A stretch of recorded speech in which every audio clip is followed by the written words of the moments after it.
Hi everyone, today we'll talk about how to fix or how to solve Roblox disconnecting for no reason. To know how to fix or how to solve Roblox disconnecting for no reason, you should just go to settings.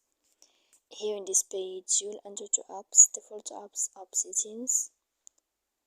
When you find this page, you'll enter to this window of Roblox and you will click here if you will find it.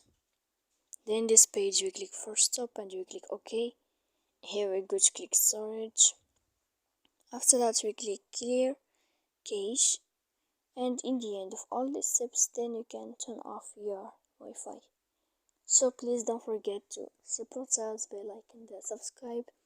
See you next time in another video, and thank you for your attention and your watching.